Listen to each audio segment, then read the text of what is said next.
I thought I had left battles behind when I retired from the Navy. I spent 25 years as an engineer, building bridges in hostile corners of the world. After my wife Sarah died of cancer, I wanted nothing more than peace. She always dreamed of rustic living, said modern houses look like dental offices. So I poured my savings into 2 acres in Whisperwind Estates, Colorado, and built a cabin by hand. 18 months of sweat and solitude, reclaimed barnwood from my grandfather's farm, stone walkways I laid myself, solar panels catching the mountain sun. Every plank whispered Sarah's memory. Every sunrise through the pines felt like healing. For a while, it was paradise.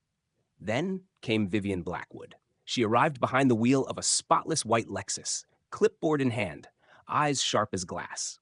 The HOA had just formed, and she became president without opposition.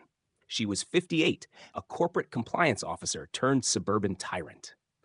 Her mansion sprawled across the hilltop, chemically green lawn trimmed into geometric perfection, a monument to control. The first notice came certified mail, covered in red stamps and legal jargon. My cabin detracted from community harmony and threatened property values. They fined me $500 and demanded a corrective action plan.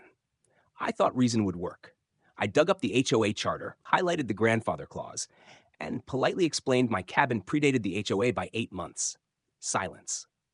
Then a second letter, this one uglier. The fines escalated.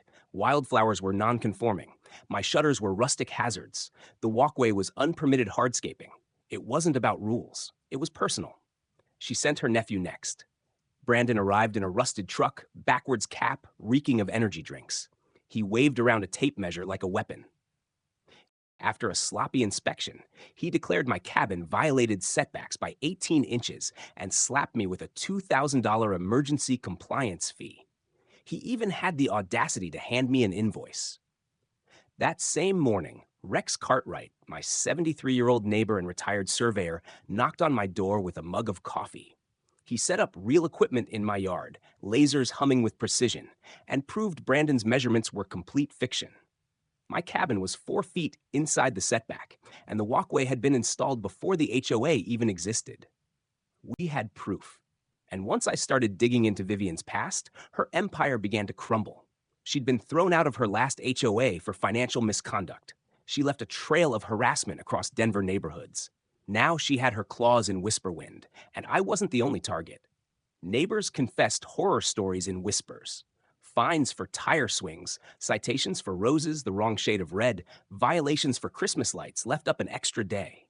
Rex opened his garage as our war room, and people came carrying folders, letters, photographs, evidence of her reign of terror. Vivian escalated, dragging in more family consultants with clipboards, declaring my cabin a fire hazard and demanding thousands in safety remediation through HOA-approved contractors, her own relatives, charging triple rates. But she made a fatal mistake. She forgot her own glass house. Marlene, a friend at the county clerk's office, called one night, her voice buzzing with excitement. Vivian's McMansion was a monument to code violations, 15 unpermitted additions, a swimming pool built 12 feet into the setback, an illegally extended deck, $18,000 in unpaid fines. Her house wasn't compliant. It was a ticking bomb. The bomb detonated when I found an old water-damaged folder under rubble she'd left after smashing my shutters with a sledgehammer. It contained the original environmental assessment of Whisperwind Estates. My blood went cold reading it. Our neighborhood had been built over an industrial landfill sealed in 1987. Methane gas, heavy metals, chemical waste buried 30 feet below, and Vivian's illegal pool had punctured the containment barrier. The smell I'd always blamed on her fertilizer wasn't chemicals she sprayed, it was poison rising from the earth. Dr. Janet Cross, an environmental scientist, confirmed it. Her instruments wailed as contamination readings spiked around Vivian's foundation, 400% over EPA limits. Methane rising like a fuse to an explosion. Her mansion wasn't just illegal, it was toxic. Word spread fast. County inspectors arrived in hazmat suits, cordoning off her estate with yellow tape. When she returned home to find her property treated like Chernobyl with better landscaping, her screams carried across the valley. She tried bribing inspectors, arrested, tried hiring saboteurs to cut my solar panels, caught on my security cameras, arrested again, tried tampering with monitoring equipment in the middle of the night. This time, federal marshals came. The more desperate she became, the faster the law closed in. Federal investigators confirmed her contamination had breached groundwater. They declared her estate an environmental hazard, eligible for emergency waste collection designation. The irony was exquisite. Her obsession with property values would end with her mansion becoming the neighborhood dump. We organized. Rex rallied neighbors. Tom Brightwell, the hardware store owner she once fined for parking his own truck in his own driveway, went door-to-door collecting signatures. Marlene filed petitions with county officials. Dr. Cross wrote reports thick with data, proving centralized waste collection at Vivian's property would protect the community. We had evidence, experts, signatures, and federal law on our side. Vivian fought with expensive attorneys, hired private investigators to stalk us, even chained herself to her mailbox in a gas mask, live streaming rants about conspiracies. But everything backfired. Security footage caught her sabotage. Reporters filmed her denying contamination while standing in front of EPA warning signs. Social media turned her into a national joke. By the time the county hearing arrived, she was out of allies, out of options, and out of control. The auditorium was packed.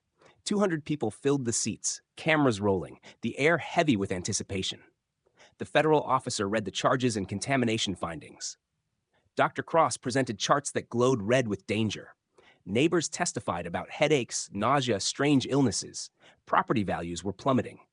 Fear had spread through every family. Vivian snapped. She stood in her orange jumpsuit, ankle monitor glinting under the lights, screaming that I had poisoned her soil, that this was all a vendetta because she hated my cabin. Her words dissolved into shrieks. The judge silenced her with a single strike of the gavel and turned to me. I walked to the podium. My voice was steady, calm, sharper than any crowbar she had ever swung. Vivian, 2 years ago you called my cabin an eyesore that destroyed property values. Now your mansion is officially designated as the Whisperwind Environmental Collection Facility. Sometimes irony has a sense of humor. The crowd erupted in applause that drowned out her howls. The gavel came down like a death knell. Her property was seized for federal oversight, transformed into the community's waste site. The next morning, the roar of garbage trucks filled Whisperwind. Bright green dumpsters were dropped where her luxury SUV once sat. Recycling bins lined up on her marble driveway. Federal warning signs glared from her windows.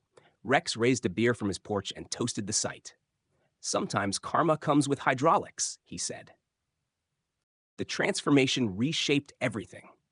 Our community thrived without her tyranny. Property values rose. Environmental oversight turned our neighborhood into a model of citizen-led justice. Rex founded a property rights defense group. Tom's hardware business flourished. Marlene was elected commissioner, passing laws that forced HOAs into accountability. Dr. Cross established an institute that brought researchers from across the country. As for me, I honored Sarah with a scholarship for environmental justice, her name etched in bronze on a plaque by my cabin door. Sarah's dream, where love built something beautiful and sustainable. Vivian served her sentence, stripped of authority, barred from HOAs forever. But her mansion remains what she feared most, a dump. Twice a week, I sip my morning coffee on the porch as waste trucks back up to her once pristine gates, diesel engines roaring, metal bins slamming down on her poisoned ground. The sound is pure justice, echoing through the mountains. And my cabin still stands, sunlight on its wildflowers, shutters crafted from my grandfather's barnwood, stone walkway solid beneath my feet. Proof that no tyrant, no clipboard, no lawless president can destroy what's built with love and stubbornness. Sometimes victory smells like pine and morning coffee, and sometimes it smells like garbage being hauled away from the ruins of a McMansion.